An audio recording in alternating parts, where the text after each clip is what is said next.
Bienvenidos a Háblame Derecho, programa de producción conjunta de la Barra Mexicana, Colegio de Abogados y el Canal Judicial. Mi nombre es María Nieves García Manzano y a partir de hoy los acompañaré en este programa. Y para ello tengo el honor de contar con nosotros, de inaugurar este nuevo ciclo de Háblame Derecho con el licenciado José Mario de la Garza, nuestro querido presidente de la Barra Mexicana, Colegio de Abogados. Bienvenido, José Mario. Muchísimas gracias por la invitación. Es un honor y es un orgullo estar aquí contigo y iniciar este nuevo ciclo. Muchas felicidades también por esta nueva etapa en el programa que hace la Barra. Gracias, José Mario. Y bueno, el tema que creo que sería muy interesante que pudiéramos tratar es cómo ves tú los retos de la abogacía en este 2019 que empieza en muchos sentidos, lo platicábamos hace unos minutos antes de empezar, muy convulso. Sí. ¿Cuáles son los retos que tú consideras que tiene la abogacía que enfrentar en el 2019? Mira, yo te diría que como una primera reflexión, había que entender que la problemática que tiene México en cuanto a un Estado de Derecho sólido está conectada con que no hemos podido articular una abogacía ordenada, organizada, estructurada. Parte de la problemática de que México no tenga un Estado de Derecho está vinculada al problema de la abogacía. Entonces, en México no se ha querido discutir de una manera abierta cómo organizar a los abogados y a las abogadas, cómo estructurarlos, cómo poner un orden en el ejercicio profesional, cómo establecer un modelo de código de ética para que quien lo viole tenga una sanción y una consecuencia. Eso no se ha querido debatir y cuando se ha presentado este análisis, pues mucha parte de la abogacía también no quiere estar regulada. ¿Con eso te refieres un poco a la colegiación, a que los abogados pertenezcan a algún colegio? Sí, es decir, una de las opciones sería vamos a obligar a cualquier abogado o a cualquier abogada de México que para que ejerza la profesión tenga que estar agremiado a un colegio. Y entonces esa es una condicionante y el colegio va a ser el que te supervisa tu actuación. Ese es un modelo que podría plantearse. Los principales opositores a que esto pudiera ser una manera de regular el ejercicio de la abogacía en México es en gran medida la propia abogacía, que prefiere estar en esta situación en la que nos encontramos, en donde no hay una regulación adecuada, en donde no se sanciona a ningún abogado de manera efectiva en la práctica por cometer violaciones a las normas éticas, en donde no hay consecuencia. Entonces, en este, digamos, ambiente tan desordenado en el que estamos, pues muchos abogados se comportan fuera de la ética y no les pasa nada, inclusive ganan dinero, ganan honorarios, y eso les permite ejercer la profesión, lo que no pasa en gran parte de los países que sí tienen un Estado de Derecho. Entonces, en el 2019, si la agenda pasa por el combate a la corrupción, y por la consolidación o la conformación de un Estado de Derecho que funcione y por la impunidad, si esa es la agenda que nos propone el nuevo gobierno, necesariamente tiene un vaso comunicante con regular la abogacía y con establecer el modelo que va a permitir que la abogacía esté ordenada y que podamos decantar quiénes son los abogados y las abogadas que cumplen con estos estándares éticos, quiénes son los abogados que le sirven a México para esta transformación que se está planteando ahora y quién es la abogacía nociva, quién es la abogacía tóxica que tendríamos que separar mediante un procedimiento y tendríamos que decantarla y tendríamos que sacarla, digamos, del ejercicio profesional y poder contar con una base que permita que el Estado de Derecho funcione.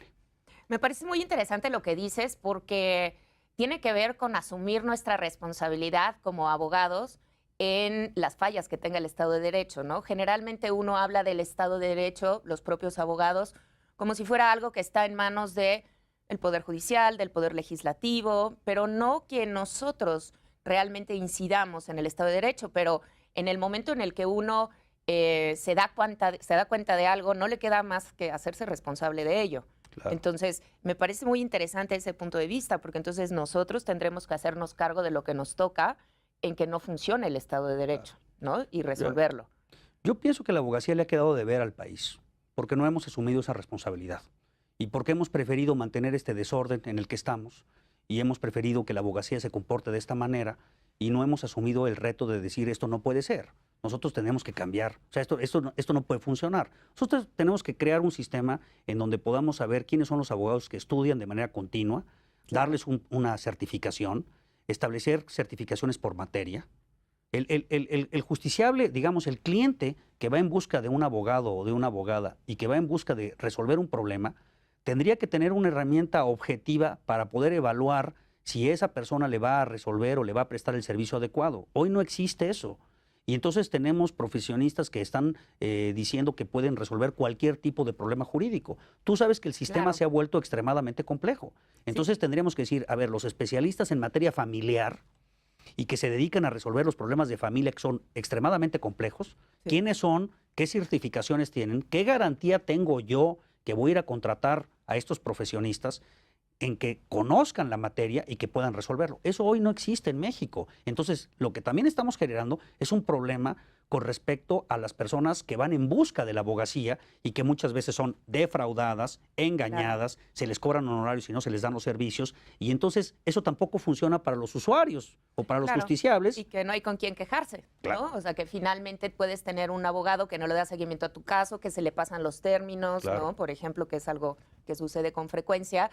Y el ciudadano que contrató, que tenía ese problema, pues tampoco tiene mucho que saber. Es más, hay casos en los cuales a los abogados se les pasan los términos y obviamente no le van a avisar al cliente, ¿verdad? Y entonces, y el cliente se encuentra en un estado de indefensión importante en este sentido. O sea, la sociedad mexicana, ¿no? Cuando pones en las manos de un abogado, ¿no? Un abogado es muy similar a un médico, ¿no? Primero, pues le tienes que decir la verdad para que te pueda dar un buen diagnóstico, pero tiene que estar pendiente de ti. De lo contrario, pues la enfermedad llega o el caso se pierde. Entonces, me parece muy importante también desde el punto de vista de la sociedad, también este tipo de cambios, ¿no? Que pudiéramos lograr con una praxis más ética y con una vigilancia de la práctica de los abogados, pues creo que es algo que también redundaría Estado de Derecho, pero también en la propia sociedad.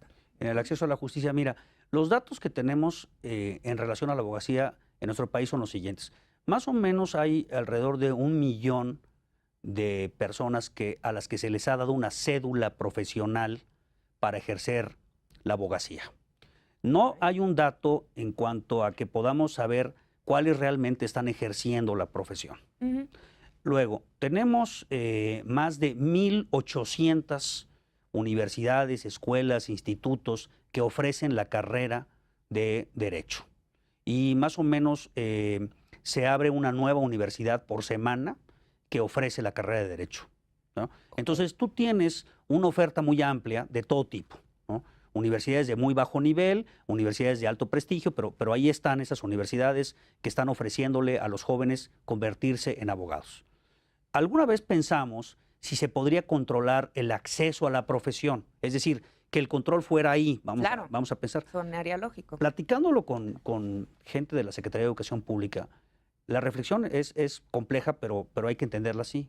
Lo que nos dijeron es, se va a seguir abriendo universidades, porque esto también pasa por un problema social de darles oportunidades a los jóvenes. México necesita darles estas oportunidades, entonces no hay una motivación en la autoridad educativa en nuestro país para cambiar ese modelo de decir, ya no va a haber más universidades privadas, se van a restringir los reboes y vamos a limitar el número de universidades que hay en este país que ofrecen la carrera de Derecho. Eso no va a pasar y ya el nuevo gobierno anunció que inclusive que va a crear un buen número de universidades, ¿no? Entonces, si la reflexión fuera, vamos a controlar quién accede a convertirse en un abogado o en una abogada, eso hay que descartarlo. Eso no va a pasar. No. Entonces, vamos a seguir teniendo muchas ofertas educativas de todos los niveles, en donde jóvenes van a entrar y van a obtener una cédula profesional que les va a permitir ejercer la profesión. Eso va a pasar y va a incrementar inclusive el número, porque la cifra va hacia arriba, en ascenso. Entonces, bueno, es un tema de políticas públicas, pero que finalmente sí debería de ser atendido, o sea, porque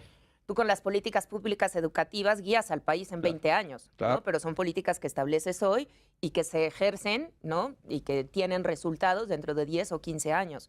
Pero entonces el seguir aventando carretadas y carretadas y carretadas de abogados, pues también es un poco de falta de conducción de políticas públicas, ¿no? Estoy de acuerdo contigo. Finalmente, hablando de estos retos, ¿no? Pero entiendo yo que el reto no es, o sea, atacar el problema por ahí no va a ser posible, por lo menos en la coyuntura actual. Entonces te queda, el segundo planteamiento es, bueno, ¿qué hacemos con los que ya están en posibilidad de ejercer la profesión? La colegiación obligatoria, que ha sido una de las propuestas de la barra, pasa porque tampoco tenemos colegios en México que puedan darle entrada a toda esta abogacía. Y me refiero a colegios serios, con códigos de ética, con estructuras que puedan servir para hacer un contrapeso. O sea, no se trata simplemente de abrir colegios de abogados para darle entrada y volver a una simulación. Claro. El colegio de abogados, cuando funciona la colegiación, es el vigilante del ejercicio profesional y es el que puede sancionar a los y a las abogadas que no cumplan con los códigos de ética. Entonces, no se trata simplemente de crear un membrete, de decir, Sí, no es un club. ya se abrieron 1000 No. colegios y aquí inscríbanse, entonces como ya estoy inscrito, ya soy colegiado, Claro. porque entonces vamos a volver a crear una segunda simulación que no nos va a servir de nada. Claro. Entonces, en México no hay esa estructura de colegios. Hay que ser cuidadosos con el planteamiento, porque si tú dices que vamos a obligar a todos los abogados de México a colegiarse, ¿En tu dónde? siguiente problema es quién nos va a colegiar y si realmente tenemos colegios que sirvan para la Claro. función que queremos que ejerzan, que es el control de la profesión. No los tenemos. Ni hay suficientes colegios serios en este país que puedan hacer esta función de contrapeso. Entonces, en la etapa en la que estamos, veo Hay un complejo, impas, ¿no? Hay veo un complejo impas. esto. Lo que a mí me parece que puede ser el planteamiento es el siguiente. Es salir de la problemática de las leyes de profesiones que tenemos actualmente, que cada entidad federativa tiene su propia ley de profesiones, y eso hace que la abogacía en principio tenga que estar regulada vía entidades federativas. Y ahorita te platico el caso de Jalisco. A mí me parece que deberíamos de tener una ley general de la abogacía. Ok. Sí, eso es a mí me parece que esa es una vía de solución. Es una reforma constitucional para que pueda facultarse al Congreso a expedir una ley general que regule el ejercicio de la abogacía. Salirnos del esquema de profesiones y tener nuestra propia ley que establezca los derechos y las obligaciones de los abogados y de las abogadas y que establezca este modelo de certificación obligatoria. Es decir, tú para ejercer la profesión en México te vas a tener que certificar. Y Más vas a- allá de la cédula profesional. te vas a tener que certificar de tiempo en tiempo, es decir, de manera Ya, periódica. claro. Entonces tú te gradúas, te dan una cédula profesional y vas a tener que estar pasando exámenes. Claro, a lo mejor cada 3 años, Cada o sea, 3 años, refrescar, ¿no? hay que de la ver- modalidad en Hay que ver la periodicidad, tiempo, pero en cada tiempo o te vas a tener que 5. estar volviendo a convalidar o a validar. Eso es muy Sí. interesante. Entonces, eso, ¿quieres pertenecer a un colegio o no? No importa, pero tú vas a tener que pasar exámenes. Y tú vas a Ok. tener que pasar exámenes controlados para que se certifique de que tú puedes continuar prestando un servicio y atendiendo asuntos como lo estamos comentando. Y un control ético de la profesión. Es decir, primero te vas a tener que certificar y si tú violas las disposiciones éticas va a haber un procedimiento de sanciones, Claro. que pueden ser la suspensión, que puede ser la cancelación, que puede ser también un capítulo de delitos perfectamente bien definidos, y entonces sí tenemos este contrapeso. Primero, le damos a la sociedad la garantía que la abogacía está preparándose y que hay una certificación que permite de manera objetiva saber quién es quién. Claro. Y segundo, un modelo que si un abogado no cumple o una abogada no cumple, va a haber una sanción. Ese es el modelo que creo que podríamos, en el momento en el que está México y con las condiciones que te estoy planteando, creo que ese es el modelo que podríamos proponer como un primer paso hacia regular la abogacía de una forma adecuada. Y ese es el reto de este año, de empezar a convencer a los factores de poder que tienen que ver con la abogacía, a convencerlos de que este sería el modelo a seguir. Ese es un primer trabajo. Hay que convencer, hay que Claro. socializar la solución y esa solución la tienen que comprar los que Claro. inciden En la las toma, políticas. en las políticas y de alguna manera plantearlo. Y pasa primero, creo, porque se tenga un convencimiento de que esta puede ser una salida adecuada y que esto puede servirle al país. Muchas gracias, José Mario. Vamos a un corte y volvemos en unos minutos más para seguir hablando con nuestro presidente de los retos de la abogacía en el 2019. Gracias.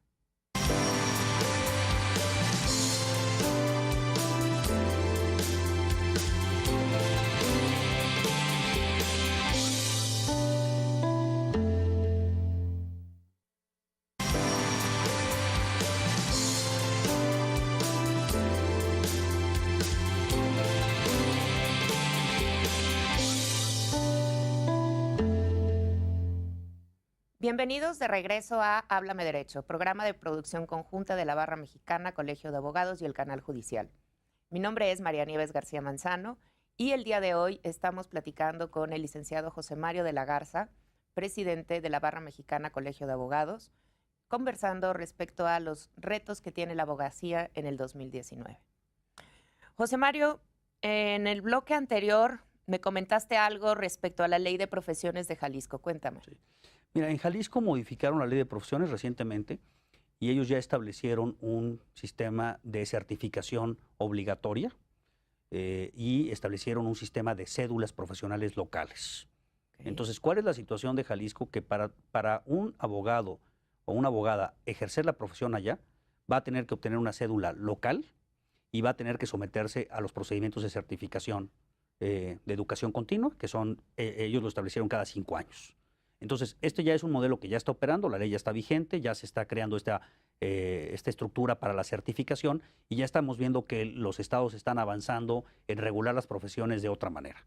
El riesgo que yo veo del modelo Jalisco, en el cual estoy de acuerdo en el proceso de certificación, a mí lo que me preocupa es que entonces empecemos a generar un fenómeno local y que entonces para ejercer la profesión en México tengas que tener cédulas de cada uno de los estados y que Claro, vayamos... porque si tienes un asunto en Jalisco, Claro, pues entonces tendrías que certificarte allá. Claro, tiene que Sí. ser a nivel nacional. Tiene de que lo ser a nivel contrario nacional es porque si no vamos a crear, inviable. y además caemos también en el riesgo de que se empiecen las ocurrencias y que cada entidad empiece a inventar modelos diferentes y en vez de unir a la profesión la vayamos a separar y vayamos a crear un modelo que no va a funcionar.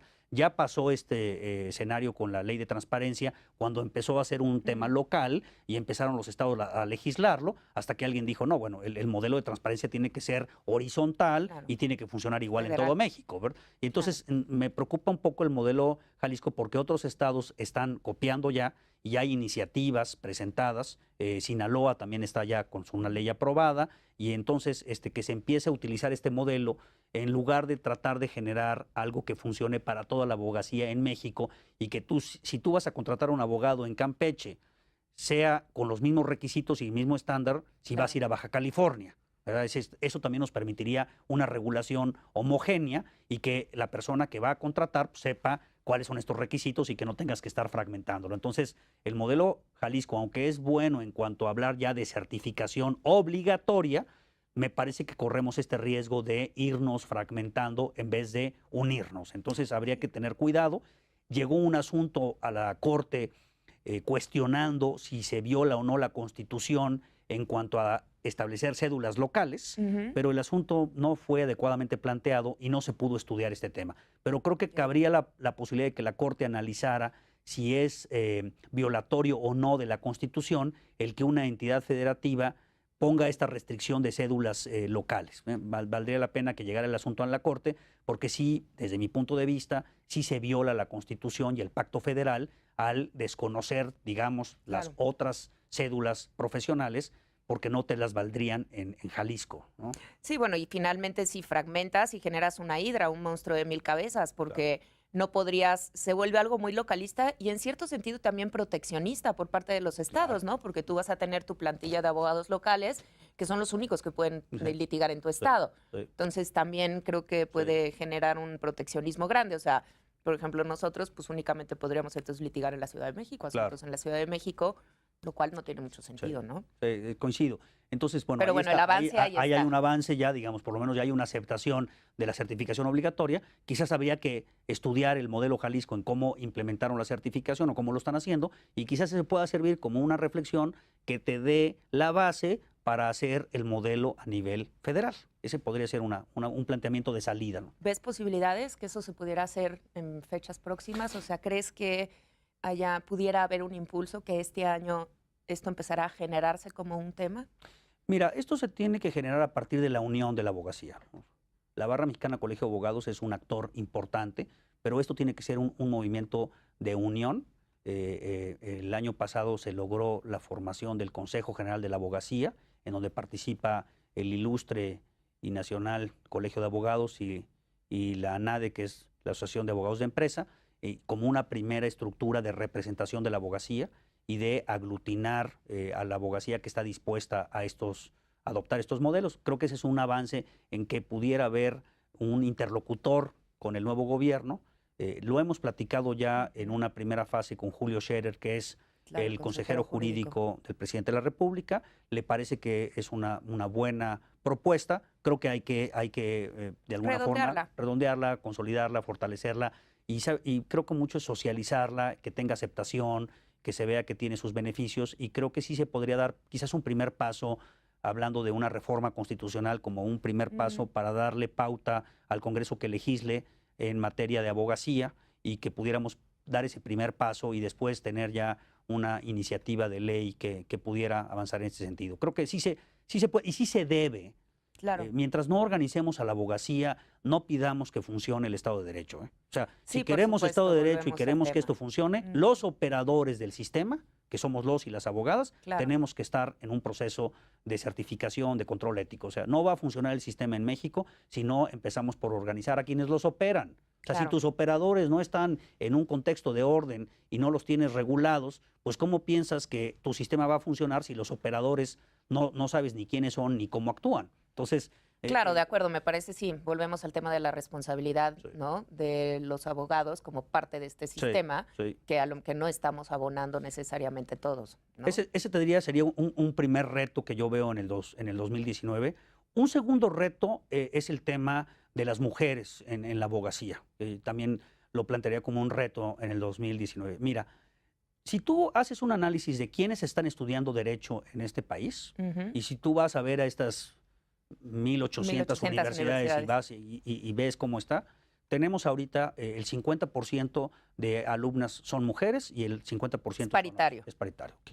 Entonces ahí tienes que estamos en mitad. Ahora, si tú vas a ver las posiciones de más alto nivel, tanto en despachos, o sea, la posición trascendental de la abogacía en despachos, en la función pública, quienes las ejercen, ahí la posición de la mujer se diluye de manera muy importante. Entonces, ¿qué efecto está pasando? Tenemos a muchas mujeres estudiando, pero que no logran ascender Al puesto de poder. a los puestos de poder. Entonces, hay, claro, un sistema que impide que las mujeres lleguen a estos puestos. Hay un sistema que opera de esta manera.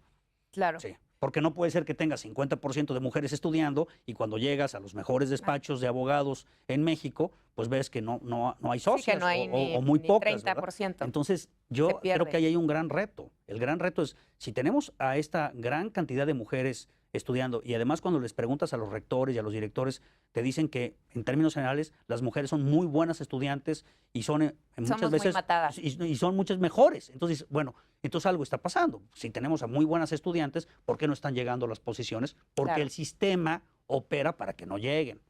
Claro, sí, eso es algo, el Sí. tema de género es algo Es muy algo- complicado. La verdad es que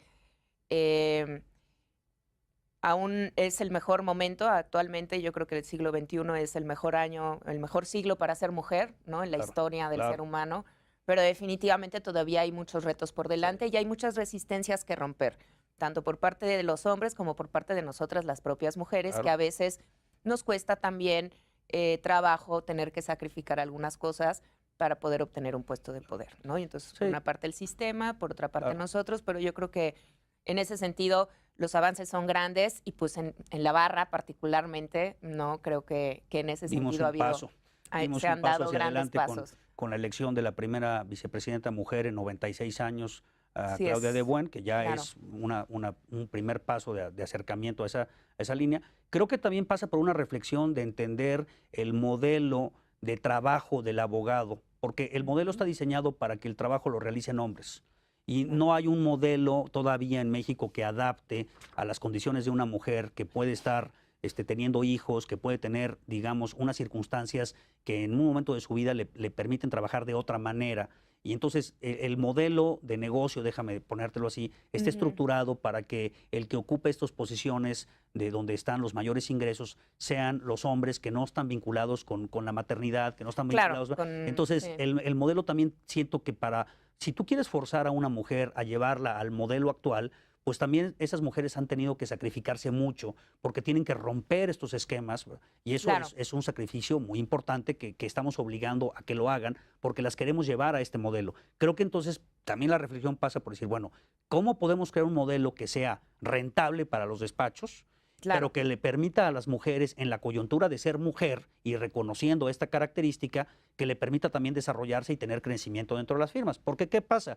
Muchas mujeres que van en ascenso, cuando se enfrentan a un embarazo o a tener hijos o a tener lo que cuidarlas, pues resulta que quedan relegadas y entonces les impide subir. Entonces, esto también pasa por analizar el modelo y generar un modelo que permita que estas mujeres en esta coyuntura puedan también tener crecimiento. Mientras no cambiemos el modelo, pues la verdad, el sacrificio que todo implica, pues me parece que es demasiado alto y demasiado costoso, en términos, no me refiero económicos, en términos, en términos de desarrollo personal, estamos poniendo un costo muy alto. Entonces, no nada más es decir con un discurso de, no, es que hay que contratar más mujeres, no, es decir, hay que crear un modelo que permita que las mujeres puedan trabajar en estas estructuras y que les permita desarrollarse. Entonces, es algo más complejo, porque el discurso de decir, solamente contraten más mujeres, ese no sirve. Alguna vez en la American Bar Association en Nueva York, hablando de este tema, una abogada me dijo, lo que hay que explicar es cómo un despacho puede ganar más dinero teniendo más mujeres dentro de su estructura. Claro, el tema del dinero ese todo el mundo lo entiende, ¿verdad? Claro. Entonces yo te digo, este modelo te va a permitir tener más ingresos porque tú vas a tener, entonces sí. Pero si tú llegas con el discurso simplemente decir, oiga, no, en este despacho ustedes deben de tener más mujeres, eso no va a funcionar, ni va a cambiar nada. Entonces, yo por eso lo veo como un reto. Un reto es cómo se va a adaptar este ejercicio profesional en los despachos para que den cabida a las mujeres y cómo va el modelo económico a funcionar. Mientras encontremos eso, creo que podrá avanzarse y eso es un reto para este año y por supuesto para los años por venir, pero creo que como dices, como es un año muy importante en el tema de género, hay que aprovechar esta coyuntura para entrar en estas discusiones de mayor profundidad. Claro, y encontrar un nuevo modelo, un modelo diferente en el cual sí se permita mejor participación de las mujeres, ¿no? Pero como bien lo dices, es un tema económico. Si le podemos dar ese enfoque económico de tendrás más ingresos dentro de tu despacho, pues seguramente será muy bien aceptado. En Estados Unidos están haciendo un modelo muy interesante de darles a las firmas una certificación por tener una participación importante de mujeres. Y luego, para vincularlo con el tema económico, por ejemplo, los contratos de ciertas entidades públicas dicen, tú para poder participar y prestar un servicio como firma de abogados, tienes que tener la certificación de mujeres. Entonces, de esa manera, dicen, oye, tú quieres obtener este contrato que implica ganar este dinero, me tienes que certificar que tu despacho tiene una participación de mujeres en estos términos. Entonces, fíjate, están creando una certificación, pero que tiene un impacto económico. Entonces, está habiendo firmas que están buscando tener esas certificaciones porque les va a permitir hacerse de esos negocios, ganar dinero y distribuirlo. Entonces, bueno, ahí hay soluciones creativas, ¿no? Eso es un tema de simplemente políticas, ¿no? O sea, fundamentalmente plantearlo así, ¿no? Así es. Entonces, ese me parece que es uno de los retos. Un tercer reto es el tema tecnológico. Un tercer reto es el tema tecnológico. El avance de la tecnología, de la inteligencia artificial en el mundo con respecto a poder utilizar sistemas que permitan dar soluciones jurídicas, pues ya es una realidad. Eso ya nadie lo ve como algo que no va a pasar. Está el planteamiento del maestro de Harvard, Susskind, que plantea el fin de los abogados en un libro. ¿Cómo es eso? Él plantea que la abogacía va a pasar por una fragmentación. Él dice, todo lo que pueda convertirse en un genérico, él lo denomina como un commodity, que lo pueda hacer una máquina, todo eso se va a abaratar a tal manera que pues, no va a ser viable que una persona dé esos servicios. Te voy a poner un ejemplo. O sea, redactar contratos que son contratos que se repiten, ¿verdad? Que no tienen un grado de complejidad, ¿no? Que son rutinarios. Sí, claro, el típico machote, ¿no? Redactar, eso lo va a hacer una máquina. Eso ya no va, eso lo va a hacer una máquina perfecta, sin cero errores y va a costar mucho más barato que lo que haga una persona. Entonces, va a haber una serie de servicios que ahora prestan profesionistas que los va a prestar una máquina de manera más barata. ¿Lo ves como una realidad? Sí, totalmente. Lo veo ya hay en México empresas que ya lo están haciendo y ya lo están ofreciendo. Entonces, toda esa parte de la profesión que ahora hace un trabajo que se va a convertir en un trabajo de genérico, déjame ponerlo así, eso va a adoptarse por sistemas de inteligencia. Wow. Sí. Entonces, eso va a hacer que estos profesionistas que no logren entender esto van a fracasar. Sí, que los que no den el valor agregado que te pueda diferenciar de lo que puede hacer la máquina. El reto es ese. Es el valor ¿Cómo agregado? voy a dar valor agregado? Oye, yo me dedico a hacer contratos iguales donde estás fuera. Vas a acabar en el libro de Susskind, que es muy interesante, el fin de los abogados, vas a acabar en este sector que no vas a poder ya ejercer tu profesión. Entonces, el reto es con lo que me estoy preparando, ¿me va a dar el valor agregado para yo estar arriba de lo que puede hacer una máquina? te planteo un ejemplo que Interesantísimo. ya está en México. Hay un robot que funciona a través de una computadora que da asesoría en materia laboral. Y entonces tú entras y le dices, fui despedido, y él te va haciendo preguntas, y cuánto ganabas, y cuándo te despidieron. ¿En serio? Y te va dando las respuestas. Ah, mira, tú tienes derecho a esto. Y Guau. la interacción, es difícil que te des Sí, cuenta. finalmente es son difícil que te- algoritmos en Sí, la pregunta, claro, ¿no? Digo, sí, pues finalmente claro, contesta, pregunta esto, sí, contesta exacto. eso y Y ya hay está. gente que no se da cuenta que está Ajá. hablando con una máquina.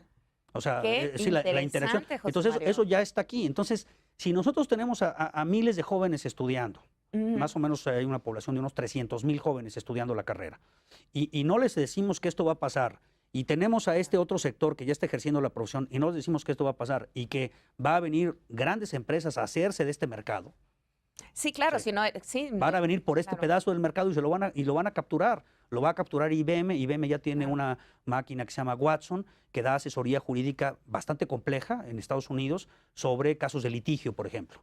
Entonces, esto está pasando por decir cómo las herramientas nos pueden funcionar. No hay que caer en este falso discurso donde que las máquinas van a acabar Sí, no, claro, y resolviendo. entonces, No, sí, no es eso. sí, Estas herramientas van a empezar a hacer un trabajo jurídico cada vez de mayor nivel.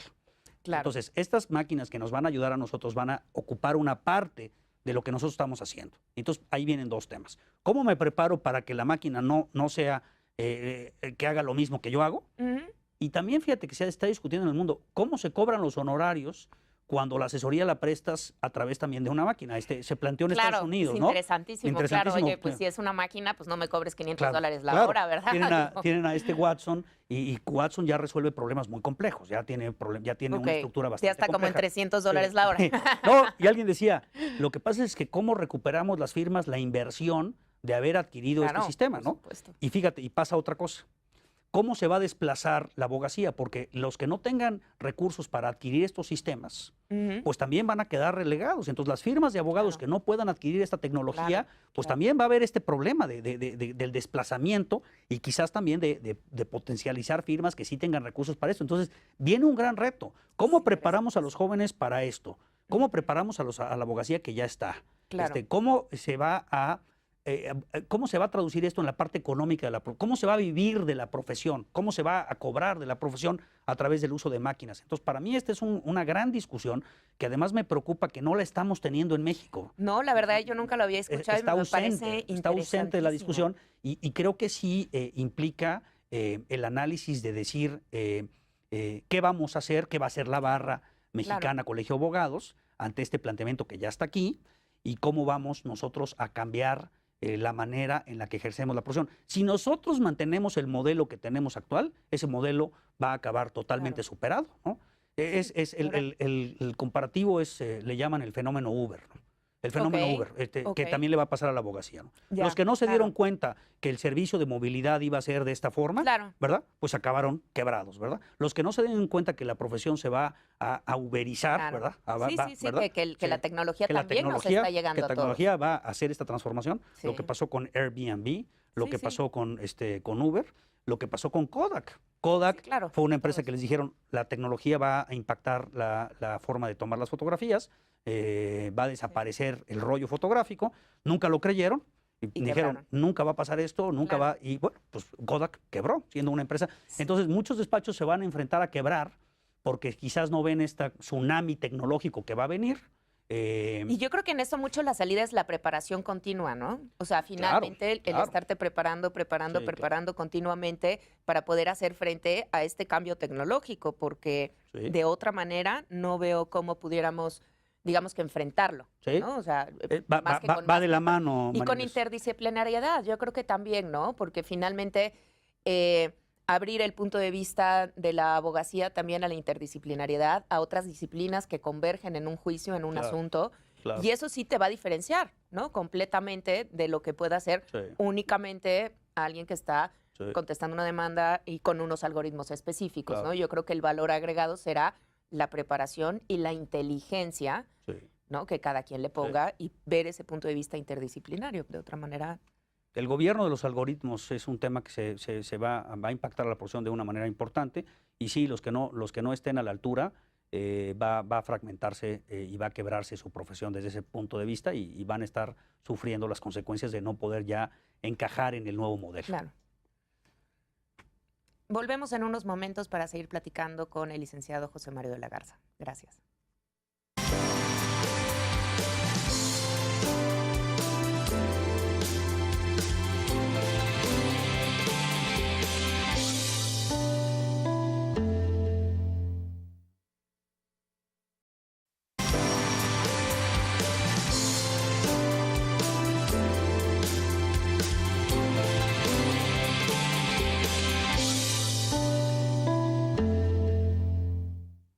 Bienvenidos de regreso a Háblame Derecho. Mi nombre es María Nieves García Manzano y el día de hoy tenemos el gusto de conversar con el licenciado José Mario de la Garza respecto a los retos del derecho en el siglo XXI y particularmente en el 2019. Y hablábamos hace unos minutos de la tecnología y de la interrelación de la tecnología con la abogacía, lo cual definitivamente es un gran reto del siglo XXI, de este año y de los que están por venir. Claro. Y además la tecnología, como no reconoce fronteras, pues vamos a empezar a ver empresas extranjeras que vengan a dar estas soluciones y empiecen a participar en el mundo jurídico. Y también pasa por discutir quiénes pueden dar servicios jurídicos. Claro. Porque una máquina no tiene una cédula profesional. Sí, claro, ¿verdad? de acuerdo. Y cómo se programan los algoritmos y quiénes los programan. O sea, hay una discusión ética también de fondo de decir, bueno, estas máquinas que van a dar asesoría jurídica, que no son abogados, que no son abogadas, pues ¿quién las rige? ¿Cómo las regimos y Claro. cómo se estructura la profesión a partir de eso? Entonces también pasa por una discusión de fondo, de decir, este ejercicio es un ejercicio profesional, no lo es, tiene una regulación. ¿Hasta dónde puede llegar, no? Porque entonces estaríamos hablando de la ética de estos algoritmos. Claro, pues, que es un tema. La ética del código binario es un gran tema de análisis y cuáles son las consecuencias del error de la máquina en cuanto a qué pasa si el algoritmo da un resultado que finalmente fracasa. En fin, pierdes el asunto, ¿no? Pierdes el asunto. Entonces, pues bueno, no nada más es el impacto tecnológico, sino también es la reflexión ética de cómo vamos a resolver estas herramientas que van a interactuar y que además, fíjate, no se esperan a que exista una regulación, ¿no? Platicábamos del ejemplo Uber. Uber vino, fue disruptivo, creó un sistema que no estaba regulado y se implantó. Y las personas lo empezaron a utilizar. Entonces, no nos esperemos a decir, bueno, es que hay que regular. No, la tecnología va a llegar, se va a implantar, la gente la va a empezar a usar y después vamos a entrar en una discusión de cómo emitimos una regulación. Pero esto va a pasar y ya se está dando en México y creo que me preocupa mucho que no veo un esfuerzo en las universidades serias de este país diciéndoles a los jóvenes que esto va a pasar y los están llevando a un modelo que ya está obsoleto. Decimonónico. El modelo que tú y yo estudiamos está totalmente superado y ese es el modelo que de alguna manera sigues viendo que se repite y se repite y parece que los jóvenes de hoy están estudiando de la misma manera en la que tú y yo estudiamos la carrera, lo cual me parece realmente sí, no van a tener las herramientas necesarias para enfrentar esto, ¿no? Yo añadiría un reto más, si me lo permites, por favor, que es la parte del pro bono. También te quiero remarcar que la abogacía en este país le ha quedado de deber a la práctica pro bono. Mira. Se ejerce poco, ¿verdad? Muy poco. México tiene una situación de población vulnerable altísima. Tenemos entre 50, algunas cifras dan 60 millones de personas en pobreza. Tenemos un problema gravísimo de acceso a la justicia. Gran parte de los problemas de implicaciones jurídicas no llegan a los tribunales, no llegan a las agencias del Ministerio Público. Tenemos un alto índice de violencia porque la problemática no está llegando a las instituciones. Sí, no se está resolviendo. Se denuncia el 2% de los delitos que efectivamente se cometen, ¿no? El 2%. El 2%. O sea, la cifra de cifra negra es altísima. Las problemáticas familiares, civiles, no llegan a los tribunales, se acaban resolviendo de facto en otros lugares. Y eso es un problema de acceso a la justicia que tenemos en este país gravísimo. En la parte donde está la población vulnerable, que es también muy grande, de 50 a 60 millones. Entonces tú tienes una abogacía que no está responsabilizándose de esta problemática y que nos hemos mantenido al margen de ella y que nos hemos mantenido ausentes de ella. Entonces tenemos inocentes en las cárceles, mujeres violentadas, niños y niñas que sufren una violencia tremenda y pareciera como si esos problemas son ajenos a nosotros y la abogacía de la barra, la abogacía de élite de este país, a mí me parece que no ha asumido la responsabilidad que le corresponde en esa trinchera. o la ha asumido de manera muy poca. O sea, nosotros deberíamos de tener un ejército de abogados y de abogados actuando ahí de manera gratuita y resolviendo esos problemas y tratando de intervenir ahí. Este es un problema que rebasa cualquier gobierno. No hay un solo gobierno que se plantee que pueda resolver esto. Necesitas aliarte de las estructuras de la sociedad civil para poderlo resolver. Entonces, a mí me parece que pensar en una abogacía que no pueda atender esta problemática es una abogacía que no le sirve al país. Bueno, es que tampoco está siendo ética y tampoco estás responsabilizándose de la realidad del país, ¿no? O sea, volvemos nuevamente un poquito a caer en el asunto ético. Ha habido avances aquí en este tema. En la fundación que tiene la Barra Mexicana Colegio de Abogados, junto con otras estructuras, se elaboró el año pasado un estándar pro bono.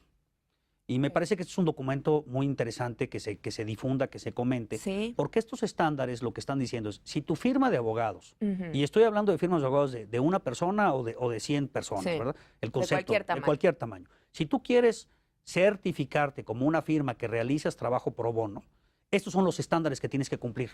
Estas son las reglas que tienes que cumplir.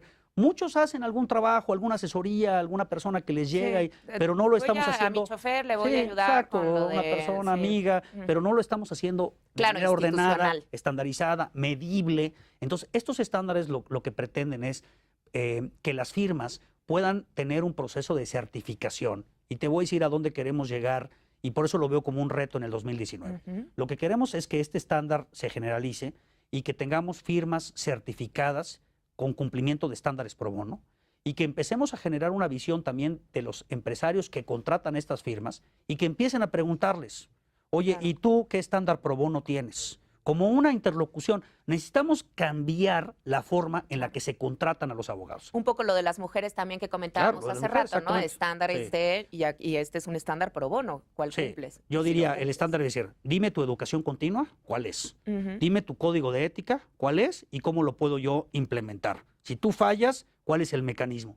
Y dime tu estándar pro bono. Imagínate que cualquier persona que te fuera a contratar para el asunto que tú me digas, te preguntara estas tres cosas. De entrada, a ver, abogada, páseme por favor su código de ética, entrégueme sus credenciales de certificación donde diga que usted es experta en esta materia y dígame qué está usted haciendo en materia pro bono. Por favor, póngamelo en la mesa para ver si la voy a contratar, porque si usted no cumple... Sería fantástico. Sería fantástico. Digo, ahora, para la gente que se quiere superar. Obviamente, este tipo de estándares, pues la curva es muy grande, o sea, el 90%. Pero no hemos empezado, no hemos empezado. Entonces, lo que yo planteo es que hay que empezar en algún momento. Por eso es un reto, hay que empezar.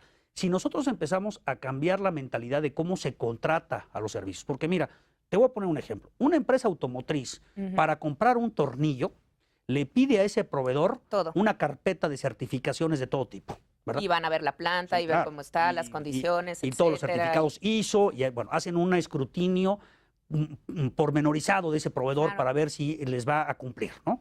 Lo que no puedo yo entender es que si vamos a contratar a una firma de abogados o una abogada para que nos atienda un asunto jurídico, no tengamos un nivel de escrutinio similar y le pidamos una serie de documentos que permitan tener certeza de que la persona que vamos a contratar pues tiene un estándar que se puede medir y que se puede revisar. Entonces, en la medida que nosotros hagamos eso, lo que también vamos a lograr es dignificar la profesión. La profesión está muy devaluada, está muy deteriorada. Muchas gentes que estudian la profesión acaban no ejerciéndola porque no tienen manera de obtener siquiera recursos. Entonces nosotros necesitamos elevar el estándar de manera que también la profesión sea rentable. O sea, a mí me preocupa que tengamos cientos de personas con cédulas profesionales de abogacía que están en otras actividades, porque eso también es un costo social altísimo. Pero también tenemos que ir elevando el estándar de manera que también un abogado certificado, una abogada que hace pro bono, una abogada que tiene ética, pues también tendría una expectativa de elevar el costo económico de prestar ese servicio. ¿Por qué? Porque está invirtiendo ¿verdad? En su educación, en su firma. Entonces me parece que esto también eleva, la profesión también tiene que tener una salida económica, ¿verdad? Porque no, bueno, por supuesto. Si no es como a crear un discurso pues muy utópico, es decir, vamos a cambiar la profesión, pero también el cambio tiene que ir en un vaso comunicante con esta parte económica y con hacer una profesión rentable y que esta profesión sea de utilidad. Entonces, si empezamos a decir, vamos a crear estos estándares. Y el pro bono es bien importante, porque el pro bono haría que parte del tiempo de la abogacía más preparada de este país se destine a resolver problemas que no se están resolviendo. Y entonces eso genera una dinámica de beneficio social altísimo. Imagínate que tuviéramos a las principales abogados de México interactuando en la problemática social. En algún tema en particular. Y eso también te cambia la visión. Te cambia la visión. El momento en que tú actúas y resuelves o atiendes una problemática social que muchas veces no nos imaginamos las tragedias que acontecen, y que cuando tú entras en contacto con ello y te familiarizas y también te sensibilizas, te humanizas, ¿no? Como ser déjame humano decirlo así, también ¿verdad? hay un Sí, crecimiento, claro, ¿no? Emocional, espiritual Entonces, grande. también la profesión adquiere esta dimensión humana de decir, esta profesión sirve para ayudar a los demás y sirve para resolver estos problemas y sirve para resolver estas tragedias que están aconteciendo en mi país. Entonces también estoy actuando en un factor de cambio social, y también mi firma, aunque puede ser muy exitosa y puede tener muchos recursos, también tiene una participación en resolver el problema de México. No podemos crear abogacía que esté, como te digo, distanciada del problema de México. El problema de México es nuestro problema y nosotros tenemos que salir a resolverlo allá. Entonces, este estándar pro bono es un primer paso y es un gran reto. Nosotros necesitamos incrementar de manera muy importante el número de abogados en México que se dediquen de una manera seria y una manera institucional a resolver problemas sociales vía pro bono, que es no cobrar por los servicios. Este tipo de estándares, ¿crees que pudieran ser adoptados por agrupaciones empresariales, por ejemplo? ¿No sería una manera de llevar esto a la realidad, ¿no? A través de las agrupaciones empresariales y decir, a ver, señores, nosotros consideramos que estos son los estándares que nuestros pares deben de cumplir para poder servirles a ustedes. Mira, es muy buena pregunta. Yo en esa misma reflexión pensé que lo teníamos que implementar a través de las organizaciones empresariales. Entonces platiqué con el Consejo Coordinador Empresarial. El Consejo Coordinador Empresarial el año pasado emitió un código de ética empresarial para que los empresarios en México tuvieran un marco de referencia de cuál es la actuación ética de una empresa. Entonces convencimos a Juan Pablo Castañón, que es el presidente del Consejo Coordinador Empresarial, de agregarle a ese código un anexo que establezca cómo debe de contratarse los servicios profesionales de la abogacía por parte de una empresa. Y entonces, en ese documento que tienen todos los empresarios en México, dice, para contratar a un abogado o una abogada en México, se recomienda, se sugiere que se cumplan con estos estándares: educación continua, código de ética y trabajo pro bono. Entonces, ya existe este documento. Ya existe este documento. Este documento ya se entregó. Claro, ahora falta la fase de implementación. Pero ya hay una sugerencia que no estamos haciendo nosotros como abogados. Que es una sugerencia que parte de la reflexión de la barra, pero esta reflexión también ya la tomó el Consejo Coordinador Empresarial y le está diciendo a las empresas, les está diciendo esto: ¿tú quieres acabar con la corrupción? ¿Tú quieres acabar con la impunidad? ¿Tú quieres acabar con la situación que prevalece en México? Entonces te vas a tener que fijar a quién contratas de abogados. Te vas a tener que fijar a qué abogacía estás contratando. Porque indirectamente, si tú no te fijas y no ves a quién estás contratando, estás contribuyendo a que México siga teniendo los estándares de corrupción que tenemos. Entonces, empiézate a fijar cuáles son los requisitos que le pones a la contratación de firmas para que elevemos el rango, y en la medida que tengas firmas con códigos de ética, pues va a ser más difícil que esas firmas cometan actos de corrupción. Volvemos al tema del Estado de Derecho, que es lo que tú y yo sabemos que pasa en la realidad. Entonces, sí hay ya por lo menos un primer documento que fue publicitado por el Consejo. Eso está increíble. Es una muy buena idea, y entonces, bueno, habrá que irlo implementando. Como dices tú, estas cosas no se resuelven en plazos breves. Estamos hablando de los retos del 2019, pero yo te diría, son los retos del 2019 porque en muchas de estas cosas no hemos empezado en México. No hemos empezado. Y va a tomar, yo calculo, en el momento en que empecemos, que espero sea el 2019, va a tomar unos 20 años. Sí, es que los cambios culturales son de largo plazo. Me preocupa que no hemos empezado formalmente con estos procesos bien anclados y habría que detonarlos y crear modelos en donde se puedan ir pasando las estafetas y se pueda ir continuando. Pero si este programa se ve dentro de 20 años y estos retos se pueden iniciar en el 2019, alguien diría, bueno, se inició con estos retos y hoy 20 años después estamos viendo el resultado de estos retos. Es de muy largo plazo, toma mucho tiempo hacerlo, pero sí urgente empezar. Pues muchísimas gracias, José Mario, por habernos acompañado en este primer programa de esta nueva serie de Háblame Derecho. Ha sido sumamente interesante todas tus reflexiones, todos estos retos que hemos planteado el día de hoy para la abogacía. Y pues no me queda más que volver a agradecerte tu presencia el día de hoy con nosotros. A ustedes, muchísimas gracias, todos los que nos acompañaron el día de hoy, y nos vemos pronto en una nueva emisión de Háblame Derecho. Gracias.